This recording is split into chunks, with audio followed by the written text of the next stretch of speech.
సామాజిక అస్త్రం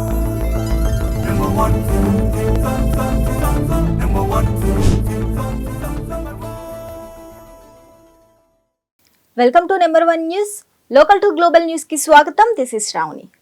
చేసింది దేశద్రోహం. కాసులకు కక్కుర్తిపడి తల్లి కన్నా మిన్న అయిన మాతృభూమికి ద్రోహం చేసిన జ్యోతి మల్హోత్రా ఈ ఎదవ పనులకు ఒక డైరీ కూడా రాసుకుంది. విచారణలో నమ్మశక్యం కాని నిజాలు వెలుగులోకి వస్తున్నాయి. ఆమె పాకిస్తాన్ టూర్ కి సంబంధించి రాసుకున్న డైరీ దర్యాప్తు సంస్థలకు చిక్కింది. ఆ డైరీ ఆధారంగా పోలీసులకు మరిన్ని రహస్యాలు తెలిసొచ్చాయి. జ్యోతి మల్హోత్రాను నిఘా సంస్థలు ఒకవైపు విచారిస్తుండగా మరోవైపు హర్యానా పోలీసులు ఆమె డైరీని స్వాధీనం చేసుకోవడంతో ఆమె పాకిస్తాన్ పర్యటన గురించి మరింత రహస్య సమాచారం లభ్యమైంది. జ్యోతి మల్హోత్రాను మే 16న గూఢాచార్యం ఆరోపణల కింద అరెస్టు చేశారు. ఆమెపై అధికారిక రహస్యాల చట్టం ఐసీపీ సెక్షన్ల కింద కేసులు నమోదు చేసిన సంగతి తెలిసిందే. పాకిస్తానీ ఇంటెలిజెన్స్ తో సంబంధాలున్నాయనే ఆరోపణలపై యూట్యూబర్ జ్యోతి మల్హోత్రాను అదుపులోకి తీసుకున్నారు. జాతీయ దర్యాప్తు సంస్థ ఇంటెలిజెన్స్ బ్యూరో ఆమెపై దర్యాప్తు చేస్తున్నాయి. పహల్గాం ఉగ్రవాద దాడికి ముందు పాకిస్తాన్ పర్యటనలు, చైనా సహా ఆమె చేసిన టూర్లన్నీ క్షుణ్ణంగా పరిశీలిస్తున్నారు. తేదీ లేని డైరీ ఎంట్రీలలో ఆమె 10 రోజుల పాకిస్తాన్ పర్యటన నుంచి నా దేశం భారతదేశానికి తిరిగి వచ్చినట్లు ప్రస్తావించింది. ఈ సమయంలో నేను పాకిస్తాన్ ప్రజల నుంచి చాలా ప్రేమను పొందాను. నా సబ్స్క్రైబర్లు, స్నేహితులు కూడా మమ్మల్ని కలవడానికి వచ్చారు. మేము లాహోర్ను సందర్శించడానికి 2 రోజులు సరిపోలేదు అని ఆమె తన డైరీలో రాసుకుంది. జ్యోతి మల్హోత్రా పాకిస్తాన్ ను క్రేజీ, రంగురంగుల పాకిస్తాన్ అని కూడా అభివర్ణించింది. పొరుగు దేశంలో తన అనుభవాన్ని మాటల్లో చెప్పలేనని చెప్పింది. ఒక ఎంట్రీలో జ్యోతి మల్హోత్రా పాకిస్తాన్ అధికారులకు చేసిన అభ్యర్థనను రాసింది. అక్కడి దేవాలయాలను రక్షించండి. 1947లో భారతీయులు తమ కుటుంబాల నుంచి విడిపోయిన వారి ఫ్యామిలీస్ ను కలవనివ్వండి అని కోరింది. అత్త మీద కోపం దుత్త మీద చూపించినట్లు తన మామ మీద ఉన్న కోపాన్ని అన్నం పుణ్యం తెలియని వ్యక్తి మీద చూపించాడో దుర్మార్గుడు. తన మామ తనకు ద్రోహం చేశాడని ఓ వ్యక్తి రగిలిపోతున్నాడు. కానీ ఏమి చేయలేక ఊరుకున్నాడు. ఇంతలోనే మరో గుర్తు తెలియని వ్యక్తి అచ్చం తన మామలాగా కనిపించడంతో అతనిని కత్తితో పొడిచి చంపేశాడు. అగ్రరాజ్యం అమెరికాలో భారత సంతతికి చెందిన యువ వ్యాపారవేత్త అక్షయ్ ను మరో భారతీయుడు హత్య చేశాడు. అమెరికాలోని టెక్సాస్ రాష్ట్రంలో ఈ ఘటన చోటు చేసుకుంది. దీపక్ కండేల్వాల్ అనే వ్యక్తి అక్షయ్ గుప్తాను బస్సులో ప్రయాణిస్తున్న సమయంలోనే కత్తితో పొడిచి చంపాడు. అక్షయ్ గుప్తా బస్సులో వెనుక సీట్లో కూర్చొని ఉండగా కండేల్వాల్ అతని వద్దకు ఆవేశంతో వెళ్లి కత్తితో అటాక్ చేశాడు. ఆ తర్వాత బస్సు ఆగిన వెంటనే ఏమీ తెలియనట్లుగా బయటకు దిగిపోయి ఇతర ప్రయాణికులతో కలిసి వెళ్లాడు. అప్రమత్తమైన అక్కడి సిబ్బంది వెంటనే గుప్తాను ప్రాణాలతో బతికించాలని ప్రయత్నించారు. కానీ అప్పటికే ఆయన మృతి చెందారు. రంగంలోకి దిగిన అక్కడి పోలీసులు దీపక్ కండేల్వాల్ ను అదుపులోకి తీసుకుని విచారించారు. విచారణలో దీపక్ కండేల్వాల్ తన నేరాన్ని అంగీకరించాడు. ఆ క్రమంలో గుప్తా తన మామలా కనిపించడం వల్లే ఇలా చేశానని అతను చెప్పటం చర్చనీయాంశంగా మారింది. నిందితుడు హత్య చేసి తన మామ మాదిరిగా కనిపించాడని చెప్పాడంటే మామపై అతనికి ఎంత కోపం ఉందో అర్థం చేసుకోవచ్చు. గత ప్రభుత్వం చేసిన దుర్మార్గాలకు విసిగి వేసారిన ప్రజలకు కూటమి నేతలు ఎన్నికల్లో ఇచ్చిన సూపర్ 6 హామీలు ఆకర్షించాయి. దానితో గంపగుత్తగా ఓట్లు వేసి కూటమికి పట్టం కట్టారు ప్రజలు. అయితే కూటమి ప్రభుత్వం ఏర్పడి 9 నెలలు గడిచినప్పటికీ ఇప్పటికీ సూపర్ 6 హామీల్లో కొన్ని పథకాలు అమలు కాలేదు. దీనిపై ప్రజల్లో అసంతృప్తి ఏర్పడుతుందన్న నివేదికల మేరకు కూటమి ప్రభుత్వం జాగ్రత్త పడుతుంది. సూపర్ 6 పథకాలలో అమలు కాని పథకాలు ఏ నెలలో ఏ పథకం అమలు చేయాలనేది ప్రజలకు వివరించేందుకు సిద్ధమవుతుంది. అప్పుడు తమ విశ్వసనీయత పెరుగుతుందని భావిస్తుంది. ఒకే విడతలో తల్లికి వందనం జమ చేస్తాం.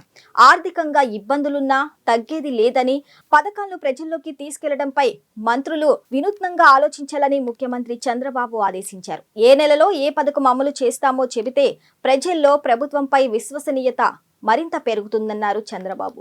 వెలగపూడి సచివాలయంలో జరిగిన కేబినెట్ సమావేశంలో మద్యం స్కామ్, తల్లికి వందనం, ప్రభుత్వ పథకాలపై చర్చ జరిగింది. ప్రస్తుత ఆర్థిక దుస్థితిలో ఒకేసారి 10,000 కోట్ల పైచీలుకు నిధులివ్వటం అంటే ఖజానాపై భారీగా భారం పడుతుందని కొందరు మంత్రులు సూచించారు. ఈ విషయంలో మరో ఆలోచనకు తావే లేదన్నారు. ఒకే విడతలో తల్లుల ఖాతాల్లో డబ్బులు జమ చేయాల్సిందేనని చంద్రబాబు తేల్చి చెప్పారు. పింఛన్ల పంపిణీ సమయంలోనూ ఇటీవల మత్స్యకారులకు భృతి అందచేసే సమయంలోనూ నేరుగా తాను లబ్ధిదారులను కలిసి వారితో సంభాషించానని, అదేవిధంగా మంత్రులు జనంలోకి వెళ్లాలన్నారు. సూపర్ 6 లో భాగంగా ఇప్పటికే ఉచితంగా 3 గ్యాస్ సిలిండర్లు ఇస్తామని, మిగిలిన పథకాల విషయంలోనూ వినూత్నంగా ఆలోచించి వాటిని ప్రజల్లోకి తీసుకెళ్లాలన్నారు. చైనాలో పుట్టి ప్రపంచాన్ని వణికించిన కోవిడ్ మహమ్మారి తిరిగి మరోసారి విజృంభిస్తుంది. 2 సార్లు అనేక దేశాల్లో విలయతాండవం మనుషుల జీవితాన్ని అతలాకుతలం చేసిన కోవిడ్ తన రూపం మార్చుకొని తిరిగి మానవాళిపై విరుచుకు పడుతుందని, ప్రజలు జాగ్రత్తగా ఉండాలని శాస్త్రవేత్తలు హెచ్చరిస్తున్నారు. ముఖ్యంగా హాంకాంగ్, సింగపూర్, థాయిలాండ్, చైనాల్లో వ్యాప్తి చెందుతుంది. రోజు రోజుకు పాజిటివిటీ రేటు పెరుగుతుంది. భారత్లోనూ 257 కేసులు నమోదయ్యాయి. JN.1 వేరియంట్, దాని ఉపరకాలు LF7NB.1.8 కారణంగా కోవిడ్ వ్యాప్తి అధికంగా ఉన్నట్లు సింగపూర్ ఆరోగ్య శాఖ తెలిపింది. JN.1 రకం వేరియంట్ పెరగటాన్ని బట్టి ఇంతకు మునుపు తీసుకున్న వ్యాక్సిన్ల ప్రభావం తగ్గుతున్నట్లు స్పష్టమవుతుందని పేర్కొంది. సింగపూర్లో ఏప్రిల్-మే 3 మధ్య 14,000 కేసులు వెలుగు చూడగా అంతకు ముందు వారం 11,000 కేసులున్నట్లు ఆ దేశ ఆరోగ్య శాఖ వెల్లడించింది. అయితే థాయిలాండ్లో ఈ నెలలో 33,000 కేసులు నమోదయ్యాయి. ఒక్క బ్యాంకాక్లోనే 6,000 కేసులున్నాయి.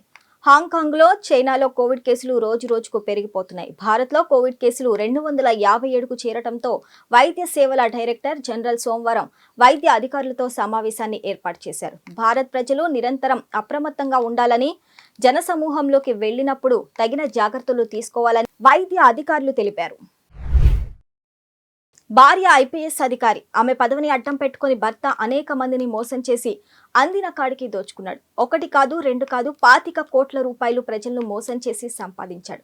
పాపం పండి కటకటాల పాలయ్యాడు. సీనియర్ IPS అధికారి రష్మి కరందీకర్ భర్త పురుషోత్తం చవాన్ ఆర్థిక మోసం కేసులో అరెస్ట్ అయ్యారు. 25 కోట్ల రూపాయల ఆర్థిక మోసానికి సంబంధించి ది ఎకనామిక్ అఫెన్స్ వింగ్ అధికారులు ఆయన్ని అదుపులోకి తీసుకున్నారు. ముంబై, థానే, పూణేల్లో ప్రభుత్వ కోటాకు సంబంధించిన స్థలాలను తక్కువ రేటుకే ఇప్పిస్తానని చెప్పి పురుషోత్తం మార్చ్ 2015 నుంచి 2024 వరకు దాదాపు 20 మందిని మోసం చేసి పెద్ద మొత్తంలో డబ్బులు వసూలు చేశాడు. పురుషోత్తం మాటలు నమ్మి వారు కోట్ల రూపాయల డబ్బులు ఇచ్చారు. భార్య IPS అధికారి కావటం, ప్రభుత్వంలో ఉన్న పెద్దవారితో పురుషోత్తంకు సంబంధాలు ఉండటంతో ఆ 20 మంది వెంటనే అతడి మాటలు నమ్మేశారు. పురుషోత్తంతో పాటు మరో 11 మందిపై కూడా కేసులు నమోదు అయ్యాయి. ఇదే కేసుకు సంబంధించి అతడిపై మరో FIR నమోదు అయ్యింది. పురుషోత్తం సూరత్ కు చెందిన ఓ బిజినెస్ మ్యాన్ ను కూడా మోసం చేశాడు. అతడి దగ్గర నుంచి ఏకంగా 7.5 కోట్లు దోచేశాడు. బాగా డబ్బున్న వాళ్ళని దోచుకొని పేదవాళ్లకు పంచడం, సమాజంలో హీరోగా మారటం మనం అనేక కథల్లో చదివాం, సినిమాల్లో చూసాం. నిజ జీవితాల్లో ఇటువంటి వారు ఉన్నారు. ఇళ్లలో దొంగతనాలు చేసి ఆర్థిక ఇబ్బందులు పడుతున్న మిత్రులకు, స్కూల్ ఫీజు కట్టలేక బాధపడుతున్న 20 మందిని చిన్నారులకు సాయం చేశాడు ఓ వ్యక్తి. చేసేది మంచి పని అయినా నేరమే కనుక పోలీసులు అరెస్టు చేశారు. విచారణలో దొంగతనం చేసిన డబ్బు ఏమి చేశావని పోలీసులు అడిగినప్పుడు శివు చెప్పిన విషయాలు పోలీసులను షాక్ కి గురి చేశాయి. అలాంటి వాడే బెంగళూరుకి చెందిన శివు అలియాస్ శివరప్పన్. ఇతడు దొంగతనాలు చేసిన డబ్బులతో పేద పిల్లల స్కూళ్లు, కాలేజీ ఫీజులు కట్టాడు. బెంగళూరులోని బెగూరుకు చెందిన శివు అలియాస్ శివరప్పన్ డిప్రెషన్ కారణంగా ఓసారి ఆత్మహత్య ప్రయత్నం చేశాడు. అదృష్టం బాగుండి ప్రాణాలతో బయటపడ్డాడు. పిల్లల స్కూల్ ఫీజు కట్టడానికి స్నేహితులు ఇబ్బంది పడటం చూసి అతడు చలించిపోయాడు. దానితో దొంగతనాలు మొదలుపెట్టాడు. బెంగళూరులోని పలు ప్రాంతాల్లోని ఇళ్లలో దొంగతనాలు చేశాడు. దోచిన బంగారాన్ని తమిళనాడుకు తీసుకువెళ్లి అమ్మాడు. 22 లక్షలు వచ్చాయి. ఆ మొత్తంలో అతడి మిత్రులైన వివేక్, అనిల్కు చెరో 4 లక్షలు ఇచ్చాడు. మిగిలిన 14 లక్షలు తమ ఏరియాలోని పేద పిల్లల స్కూలు, కాలేజీ ఫీజులు కట్టడానికి వాడాడు. అలా 20 మంది పేద విద్యార్థులకు సాయం చేశాడు. పోలీసులు తాజాగా శివుతో పాటు అతడి మిత్రులను కూడా అరెస్టు చేశారు. శివు ఆ డబ్బుల్ని ఏం చేశాడో తెలిసి పోలీసులే ఆశ్చర్యపోయారు. ఆ ముగ్గురు దగ్గర నుంచి 24 లక్షలు విలువ చేసే బంగారం బార్లను స్వాధీనం చేసుకున్నారు. సోషల్ మీడియాలో శివు స్టోరీ వైరల్ గా మారింది.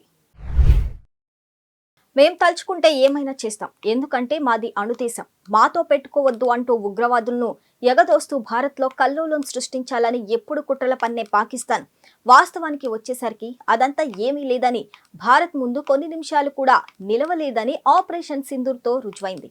ఇప్పటిదాకా పాకిస్తాన్ చేసిన ప్రకటనలన్నీ మేకపోతూ గంభీర్యమేనని తేలిపోయింది.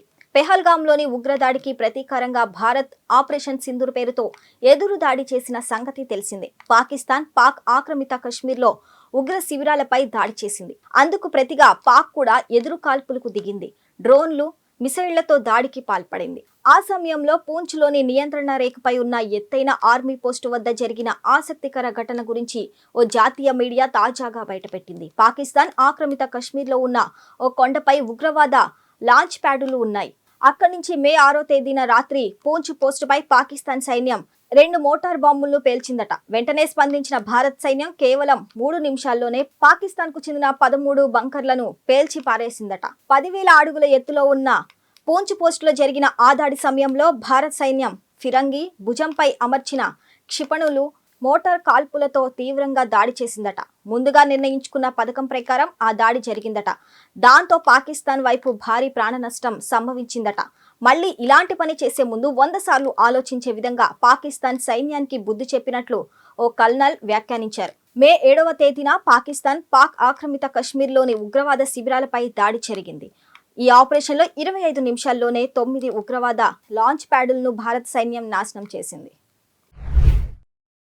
పాకిస్తాన్ కు గూఢచర్యం చేస్తూ దొరికిపోయిన భారత్ ఇన్ఫ్లుయెన్సర్ జ్యోతి మల్హోత్రాకు సంబంధించి రకరకాల వీడియోలు ప్రస్తుతం వెలుగులోకి వస్తున్నాయి. ప్రస్తుతం జైలు జీవితం గడుపుతున్న జ్యోతికి సంబంధించిన పాత వీడియోలు ప్రస్తుతం మరింత వైరల్ గా మారుతున్నాయి. ట్రావెల్ వ్లాగర్ అయిన జ్యోతి భారత్లోనే కాదు విదేశాల్లో కూడా పలు వీడియోలను రూపొందించి వాటిని సోషల్ మీడియాలో పోస్ట్ చేసింది. ఈ క్రమంలోనే ఆమె గతేడాది చైనాను సందర్శించింది. చైనా పర్యటనలో జ్యోతి మల్హోత్రా ప్రవర్తన, ఆమె రూపొందించిన వీడియోలు అప్పట్లో తీవ్ర విమర్శలకు కారణమయ్యాయి. ఆ వీడియోలను చూసిన చాలా మంది రిపోర్ట్ కొట్టడంతో ఆమె వెంటనే క్షమాపణ కూడా చెప్పుకుంది. ఆ వీడియోలు చూస్తే చైనాలో జ్యోతి ఎంత పొగరుగా బిహేవ్ చేసిందో అర్థమవుతుంది.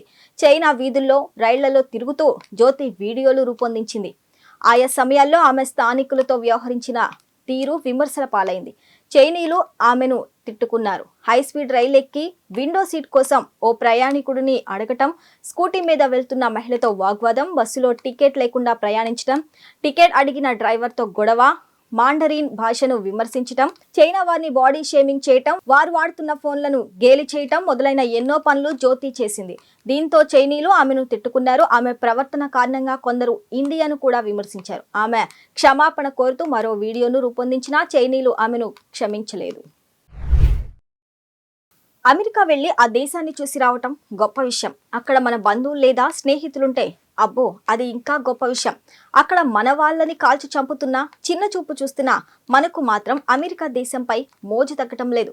మనకు తెలిసిన వాళ్ళు అమెరికాలో ఉంటే వాళ్ళు మనల్ని రమ్మని పిలిస్తే మామూలుగా ఉండదు మరి మనకు.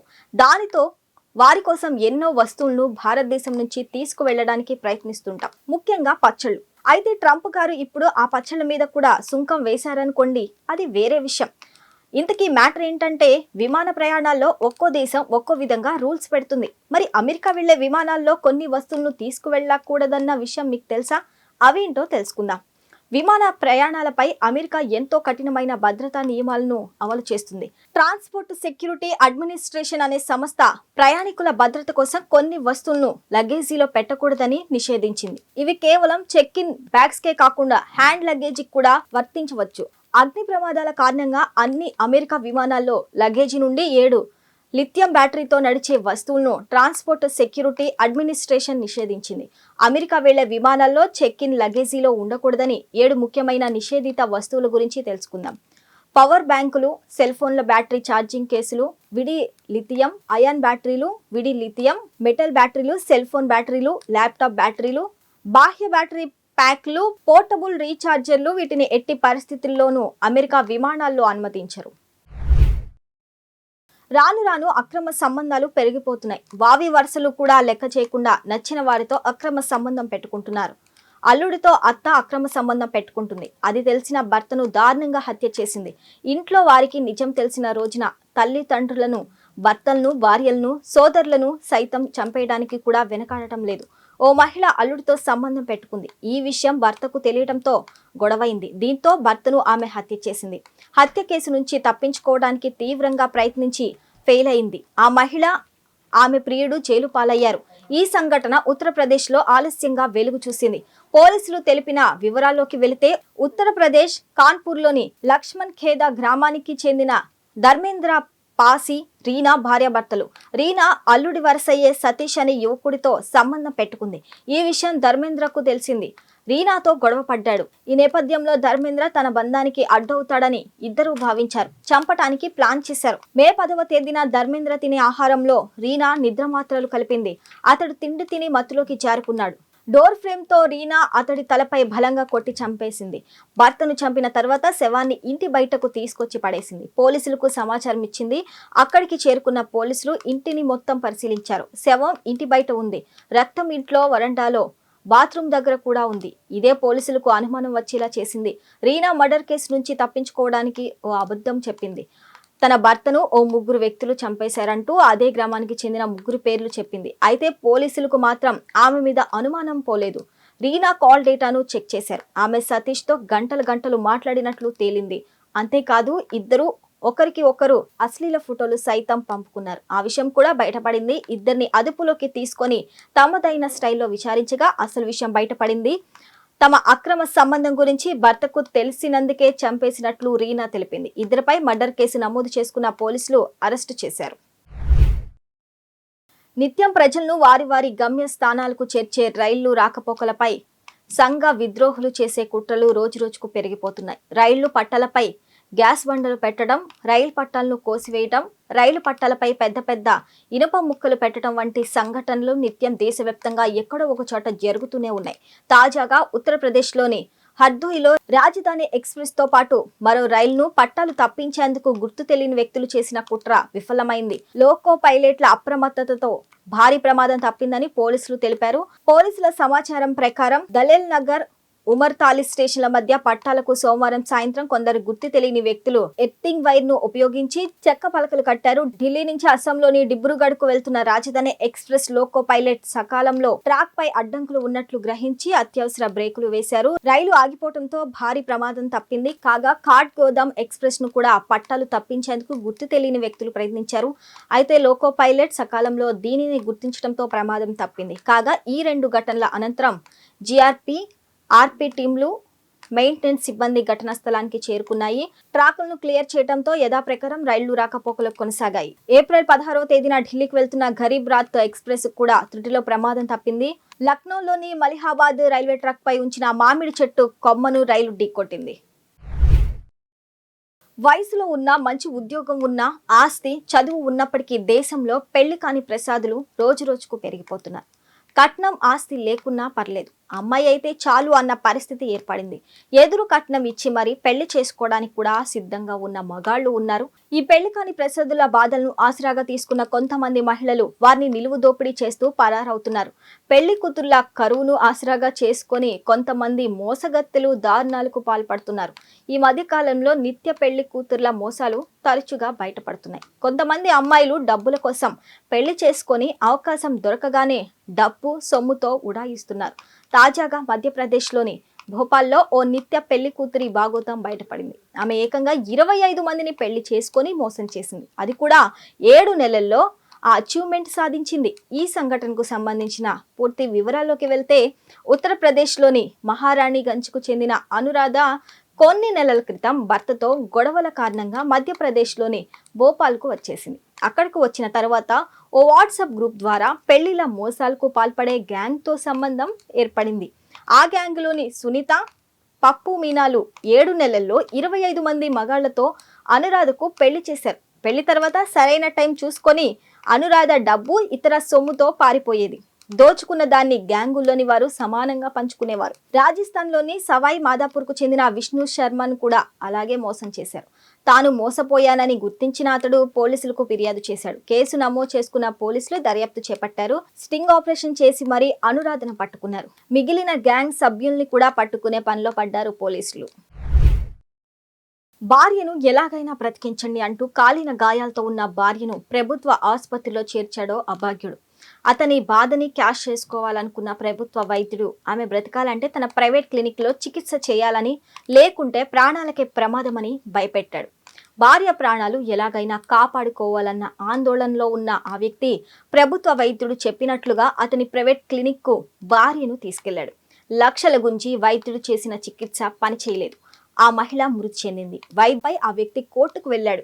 కోర్టు అతనికి 40 లక్షల రూపాయల జరిమానా విధించింది. తన సొంత క్లినిక్ లో చికిత్సలు అందించిన ప్రభుత్వ వైద్యుడు ప్రభాకరన్ కు 40 లక్షల జరిమానా విధిస్తూ మానవ హక్కుల కమిషన్ తీర్పు వెలువరించింది. కోవిల్పట్టి సమీపం ఇళయసేంద్రానికి చెందిన సైనికుడు కురప్పస్వామి భార్య జయ 2018లో కాలిన గాయాలతో కోవిల్పట్టి ప్రభుత్వ ఆసుపత్రిలో చేరింది. ఆసుపత్రిలో వైద్యుడు ప్రభాకరన్ తను సొంతంగా నిర్వహిస్తున్న క్లినిక్ కు ఆ మహిళను తరలించి చాలా రోజులు చికిత్సలు అందించారు. అయినా చికిత్సలు ఫలించక ఆమె మృతి చెందింది. ఈ వ్యవహారంపై మృతురాలి భర్త మానవ హక్కుల కమిషన్ లో ఫిర్యాదు చేశారు. ఈ కేసు విచారించిన కమిషన్ సోమవారం తీర్పు వెలువరించింది. సైనికుడు కురప్పస్వామికి 50 లక్షల పరిహారాన్ని రాష్ట్ర ప్రభుత్వం అందించాలని, 40 లక్షలను వైద్యుడు ప్రభాకరన్ నుంచి, మరో వైద్యుడు వెంకటేశ్వరన్ నుంచి 2 లక్షలు ఉద్యోగులు కుమరేశ్వరి, గురులక్ష్మి నుంచి తలా 1 లక్ష వసూలు చేయాలని, మిగిలిన 6 లక్షలు రాష్ట్ర ప్రభుత్వం చెల్లించాలని పేర్కొన్నారు. అలాగే వైద్యుడు ప్రభాకరన్ ను తొలగించాలని,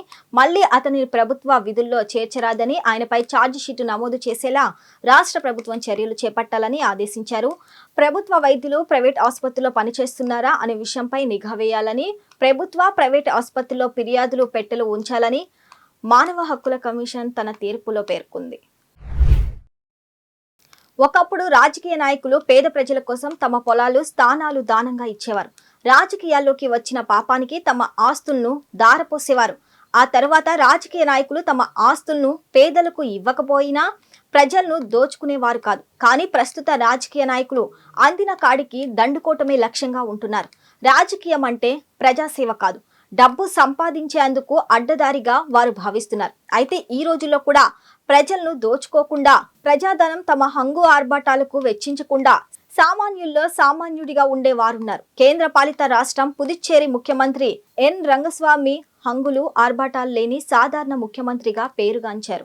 ఎలాంటి అనుమతులు లేకుండా ప్రజలు ఆయన్ను ఏ క్షణంలోనైనా కలుసుకోవచ్చు. అలాగే ప్రజలకు ఇబ్బందులు కలిగించేలా తన కారుకు ముందు భద్రతా వాహనాలు వెళ్లరాదని ఆజ్ఞలు జారీ చేశారు. ఈ నేపథ్యంలో ఆదివారం పుదుచ్చేరి కదిర్గామం నియోజకవర్గంలో 2 కోట్లతో చేపట్టిన పలు అభివృద్ధి పనులను ముఖ్యమంత్రి రంగస్వామి ప్రారంభించారు. అనంతరం షణ్ముఖపురం ఆడిటోరియం సమీపం వాలీబాల్ కోర్టు భూమి పూజకు సీఎం బయలుదేరారు. ఆదివారం కావటంతో పర్యాటకుల రద్దీ అధికంగా ఉండటంతో ట్రాఫిక్ రద్దీలో సీఎం వాహనం చిక్కుకుంది. దీంతో సీఎం వాహనం వెళ్లేందుకు ట్రాఫిక్ పోలీసులు చర్యలు చేపట్టారు. అందుకు వారిని వారించిన సీఎం తన కారును రోడ్డు పక్కగా నిలపమని డ్రైవర్ కు సూచించి ట్రాఫిక్ నియంత్రించాలని పోలీసులను ఆదేశించారు. అప్పటికే మధ్యాహ్నం భోజనం సమయం కావటంతో సీఎం తన కారులోనే భోజనం పూర్తి చేశారు. ప్రజలు కట్టిన సొమ్ములతో ఖరీదైన కార్లతో తిరుగుతూ విలాసంగా మీరుంటే సరిపోతుందా? నొప్పి లేకుండా విమానాల్లో ఖరీదైన జీవితం గడుపుతున్న మీకు సామాన్యుల గోడు పట్టదా అంటూ మా డబ్బుల సొమ్ములతో బ్రతికే మీకు మంచి సౌకర్యాలా?